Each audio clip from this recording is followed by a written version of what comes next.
Bonjour, et merci d'être présent chez moi pour regarder un petit peu ce dont est capable mon Universal Accessory Decoder, UAD pour les intimes, qui sert à piloter des accessoires de train, mais pas uniquement, tout ce qui est pilotable via un moteur, ou allumable, genre ampoule, LED, etc., avec un Arduino. Donc je vous présente ici le matériel qui est utilisé aujourd'hui. Nous avons ma superbe platine de test, qui n'est en fait qu'une planchette sur laquelle j'ai fixé un Arduino. C'est un Arduino Mega avec beaucoup de capacité de branchement, et on voit que malgré quelques bricoles branchées, il y a encore énormément de place disponible. À côté, vous trouverez le petit montage utile pour décoder du DCC. Ce DCC est fourni par la MS2 qui est présente juste à côté. On voit d'ailleurs l'optocoupleur qui va servir à éviter que l'Arduino ne grille en lui donnant les 18 volts délivrés par la MS2. Autour de tout ça, nous avons une petite platine électronique achetée en Chine pour lesquelles sont déjà pré-câblés tout un tas de boutons accessibles ici sur les décodeurs, sur les connecteurs sur le côté, et en dessous des diodes, elles aussi pré-câblées, ce qui permet d'éviter de se reposer des questions, des résistances, etc. à chaque fois qu'on a besoin d'allumer une diode. C'est tout fait. Le bouton, c'est pareil, il est déjà branché. Les 4 boutons ici sont branchés en direct, tandis que les noirs en haut sont branchés via une matrice. J'ai pas encore compris comment ça fonctionnait, mais en gros, on doit pouvoir récupérer le numéro de ligne et le numéro de colonne de chaque bouton. C'est un outil assez appréciable pour tester, faire des tests comme je le fais. Ici, on va aussi trouver 2 petits cerveaux, pas cher, hein, c'est pas du haut de gamme, mais c'est suffisant pour tester. On voit que sur la planchette, j'ai fixé en fait tous les éléments, soit avec des vis, soit avec la pâte à fixe. La pâte à fixe étant très pratique dans ce genre d'usage.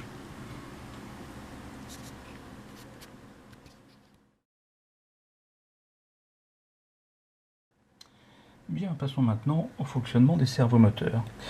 Pour pouvoir regarder comment ça marche, on va d'abord commencer par allumer la MS2.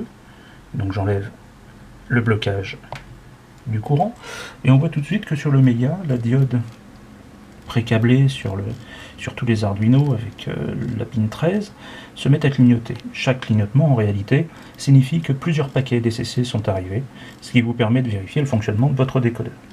Je dis ça parce que moi j'ai eu des problèmes, donc ça m'a été bien utile. Ça c'est une librairie, c'est une nouveauté de la librairie 4. Ensuite, voyons un petit peu comment fonctionnent ces cerveaux. Je les ai câblés sur, voyons voir, le cerveau 1 sur le 316. Voilà le 316. Le 316 avec le bouton rouge que je vais utiliser plusieurs fois comme une bascule.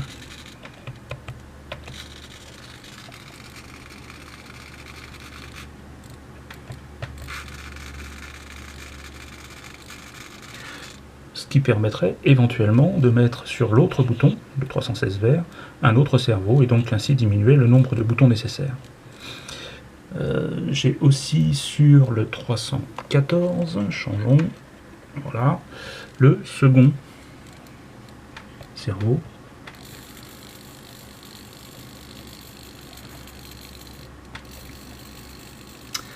Un cerveau, pour moi, à la base, ce sont 2 positions extrêmes, une position minimum, une position maximum, mais on peut bien entendu pouvoir utiliser son cerveau dans d'autres cas de figure que de simples aiguillages, et avoir besoin dans ce cas de plus de positions pour un même cerveau. C'est ce que j'ai codé pour celui-ci, où j'ai mis en plus sur le 315 2 positions intermédiaires, 45 degrés et 135 degrés. J'aurais pu tout mettre sur le même bouton, et le fait d'appuyer successivement sur le même bouton aurait atteint successivement toutes les positions.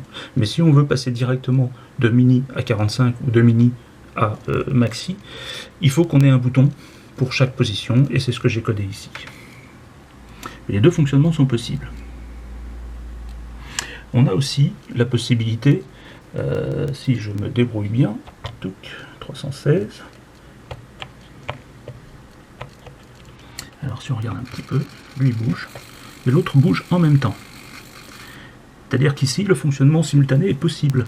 La gestion du temps à l'intérieur de la bibliothèque permet de répartir les efforts sur chaque actionneur, sur chaque engin qui bouge. Si une diode devait clignoter en même temps, elle aurait continué de clignoter malgré que les cerveaux étaient en train de se déplacer. Alors évidemment, il y a plusieurs limites à ça, et notamment le fait que l'Arduino n'ait pas une grosse capacité au niveau fourniture de courant, donc il ne faut pas trop tirer dessus, et si on veut éviter de trop tirer dessus tout en n'ayant pas d'apport de courant extérieur, on peut aussi le faire, c'est ce qu'on verra un petit peu plus tard.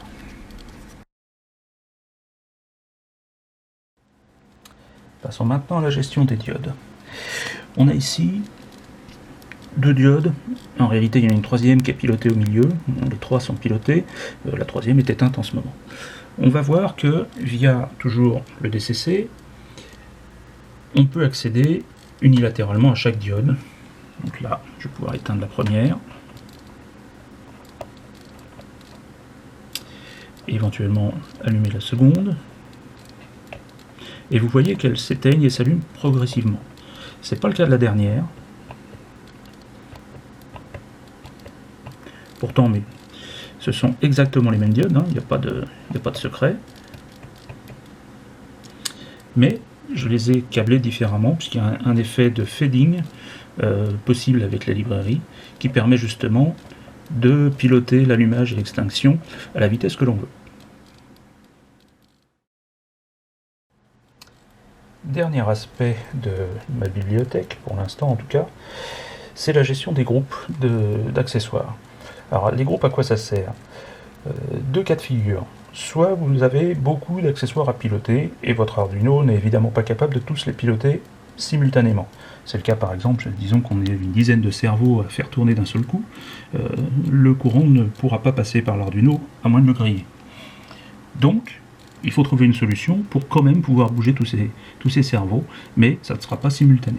C'est le rôle des groupes. Avec les groupes, vous allez donner une série d'accessoires, pour chaque accessoire une position, et affecter cette liste d'accessoires position à un code DCC. C'est ce que j'ai fait ici, sur les codes 320 rouge et 320 vert, j'ai mis les deux cerveaux. J'aurais pu en mettre 10, hein, c'était pareil. J'ai mis les deux cerveaux en demandant à ce qu'ils ne bougent pas simultanément. Donc quand je fais déplacer tout ça, j'appuie une fois sur le DCC, et les accessoires bougent les uns après les autres, jusqu'à atteindre leur position finale. Je rappuie de l'autre côté, et ils repartent dans la direction inverse. Et on peut prévoir autant de codes DCC, autant de positions intermédiaires, ou pas, que l'on a envie. On peut piloter sur une position 2 accessoires, et sur une autre 3 accessoires. Tout est permis. Idem pour les lampes. Ça, c'est le deuxième cas de figure, le deuxième cas d'usage bateau. C'est les feux de signalisation, qu'ils soient routiers ou ferroviaires. On a plusieurs feux qui doivent s'allumer. Certains s'éteindre, certains même voire clignoter. Donc là, j'ai mis sur le 319, pareil, deux positions possibles pour les trois diodes. Le central allumé et les deux extrêmes éteintes, ou l'inverse. Et on voit qu'on a toujours l'effet d'allumage progressif et d'extinction progressif, hormis sur la diode la plus à droite, elle est toujours aussi rapide, mais les deux autres s'éteignent et s'allument lentement. Alors là, j'ai mis un petit peu plus de... Voilà. Il y a un peu beaucoup de vitesse, ce qui fait qu'on la voit à peine s'éteindre, mais malgré tout, l'effet est perceptible.